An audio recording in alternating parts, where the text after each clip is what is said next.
noutăți foarte importante. Chiar nu de mult am avut un turneu, avem un copil nou, care se numește Vasta Mafia, adică albumul nostru nou, care chiar nu de mult l-am lansat în Europa. Deci este registrat în limba engleză, dar deci în limba engleză pentru Europa este înregistrat. La fel, aceleași piese vor fi înregistrate în limba română pentru România. Și cred că foarte degrabă o să lansăm albumul nostru nou aici în România. Și vom avea, evident, și un turneu. Bine, cine n-a auzit, e un album mai experimental. A fost înregistrat cu un producător din Germania, care se numește Mark Elsner. Nu știu, e un album experimental care este cu mult mai puțin folclor, da?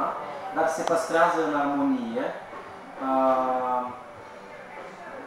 E un experiment pentru noi și cred că publicul va înțelege, cum înțelegem deja și noi, cum simțim.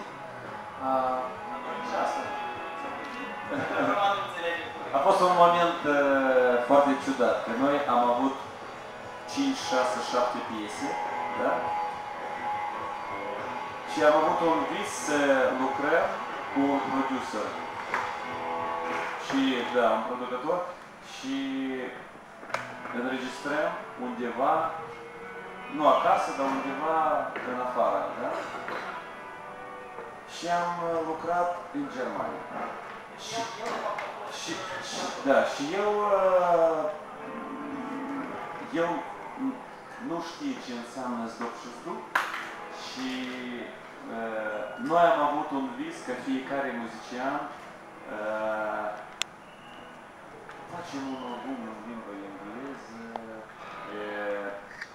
muzica din Marea Britanie, America, inspirație, visul fiecărui muzician, cândva la undeva, anii 14-15. Da. Și Marc a spus, băieți, poate facem ceva nou în limba engleză. Și noi am făcut, dar pe urmă, noi am avut texte în limba română. Și a ieșit situația că există piese în două limbi, dar cu diferit sens.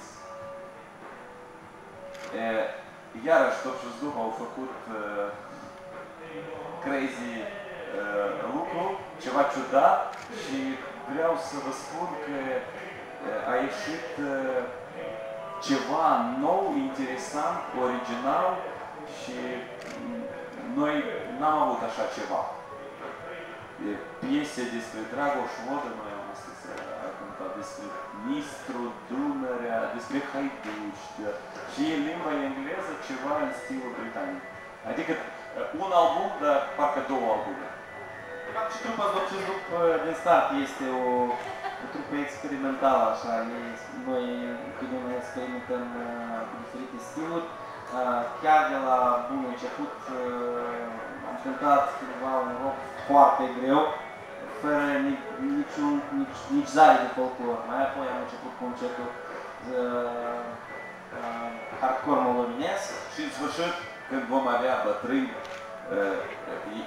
eu va fi un lăutar cu piese veche. Valerica, eu voi cânta cu țambal mic, Valerica cu fidlă, vioară, Mihai cu contrabas. Mi-mi place Buenavista Social Club, Tarabia Haiduși, asta e ceva. Romane, următoarea întrebare. În limba rusă, în 3 cuvinte, zi despre festivalul ăsta, despre Târgu Mureș, festivalul. Acuș. Vreau să vă spun că eu mă simt foarte bine aura și energia festivalului. De exemplu, noi am cântat în mare festival Nășestia, se numește la Moscova. Extraordinar, mare. Și n-am simțit eu, nu știu, ceva... Atmosfera aceea care este aici.